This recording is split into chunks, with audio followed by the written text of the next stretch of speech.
सुप्रभात प्यारे बच्चों। बच्चों, टप्पू सेना को तो लगभग सभी बच्चे जानते हैं। अरे भाई, वही जो कि तारक मेहता का उल्टा चश्मा में आती है। हम देखते हैं ना, हर रोज़ नए थीम के साथ टप्पू सेना कुछ ना कुछ अच्छा करके दिखाती है। उन्हें देखकर हमें भी लगता है ना कि काश हम भी टप्पू सेना में होते। फिर अगले ही पल सोचते हैं, हम थोड़ा ना ऐसा कर सकते हैं, ये सब तो टीवी और फिल्मों की बातें हैं। भाई, हम सब भी ये कर सकते हैं। हम सब छोटे बच्चे भी कर सकते हैं, बड़े तो करते ही हैं। छोटे बच्चे अपने आप को छोटा ना समझें, ज़रूरत है तो एक छोटा सा कदम उठाने की और कुछ करके दिखाने की। बहुत सारे घर में ऐसे काम होते हैं जिन्हें हम करके हम अपने मम्मी पापा की खुशी हासिल कर सकते हैं। जैसे कि अगर मम्मी पापा किसी काम में बिज़ी हैं या घर से बाहर गए हुए हैं, तो हम अपने छोटे छोटे काम खुद करके, जैसे कि बैग प्लान करना और अपने ड्रेस को सही जगह पर टांगना, अपने कपड़ों को अलमीरा में सही सेट करके रखना, पौधों को पानी देना, इस तरह के बहुत सारे ऐसे काम होते हैं जिन्हें करके हम मम्मी पापा की खुशी पा सकते हैं और अपने आप को भी खुश रख सकते हैं।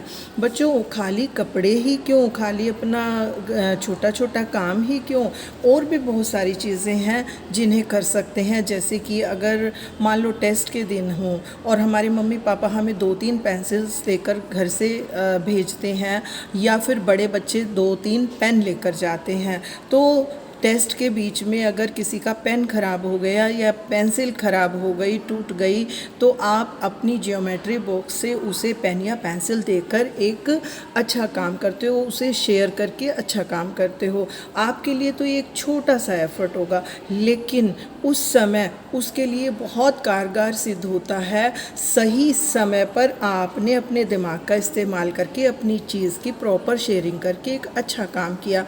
होना क्या होता है, वो पेन या पेंसिल हमारे ज्योमेट्री बॉक्स में घर वापस जानी होती है, लेकिन हमें कितनी खुशी मिलती है जब दूसरों को खुशी मिलती है। खाली पेन या पेंसिल ही नहीं, और भी बहुत सारी चीज़ें होती हैं हमारी, जैसे कि हमारे कपड़े जो कि हमें छोटे हो जाते हैं। अरे भाई, हम छोटे हो जाते हैं या कपड़े छोटे हो जाते हैं, या हम बड़े हो जाते हैं, हम बड़े हो जाते हैं, कपड़े थोड़ा ना छोटे होते हैं, तो वो हमारे किसी काम के नहीं रहते। अब कोई फेवरेट जैकेट हो, हमारी बहुत पसंदीदा स्वेटर हो, और सर्दी के दिन हो, किसी पड़ोस में ऐसे कई सारे बच्चे होते हैं, ज़रूरतमंद बच्चे आते हैं जो ठंड से ठिठुर रहे होते हैं, और हम अपनी उस मनपसंद स्वेटर या जैकेट से जकड़ कर बैठे रहें कि ये तो मुझे बहुत अच्छी लगती है, मैं नहीं दूंगा या मैं नहीं दूंगी।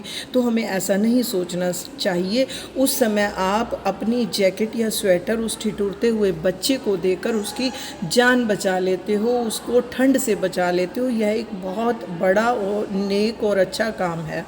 बच्चों, स्वेटर के अलावा और भी बहुत सारी चीज़ें हैं, जैसे कि करीना किया करती थी। करीना अपनी किताबें शेयर किया करती थी अपनी छोटी बहन के साथ। करीना 7th में पढ़ती थी और उसकी छोटी बहन 6th में पढ़ती थी। उसे हर साल नई किताबें मिलती थी, लेकिन करीना अपनी किताबों को बहुत संभाल कर रखती थी और उसे कहीं से गंदा नहीं होने देती थी। अगर फट जाती थी तो उसे प्रॉपर मेंटेन करती थी, यह सोचकर कि अगले साल यह मेरी छोटी बहन के काम आने वाली हैं। दूसरा, वो सोचती थी कि पेपर तो वृक्षों से बनता है, और तीसरा सबसे ज़रूरी ये कि मम्मी पापा की सेविंग भी हो जाएगी। और उसके छोटे से इस एफ़र्ट से उसके मम्मी पापा बहुत खुश होते थे। बहुत ही अच्छा काम कर रही थी करीना। तो बच्चों, अपने आप को छोटा मत समझो, यू कैन डू सो। बच्चों, इसलिए हमें जहाँ कहीं भी मौका मिले अच्छा करने का तो ज़रूर करना चाहिए। इसलिए do all the good you can, by all the means you can, do with all the people where it is necessary. बेटा, क्योंकि हमें यह नहीं सोचना चाहिए कि कोई अपना है या पराया है। जहाँ कहीं भी किसी भी चीज़ की ज़रूरत हो और हम अपने छोटे छोटे एफ़र्ट से उसका काम बना सकते हैं, तो उन्हें भी खुशी मिलेगी और हमें भी खुशी मिलेगी। धन्यवाद बच्चों।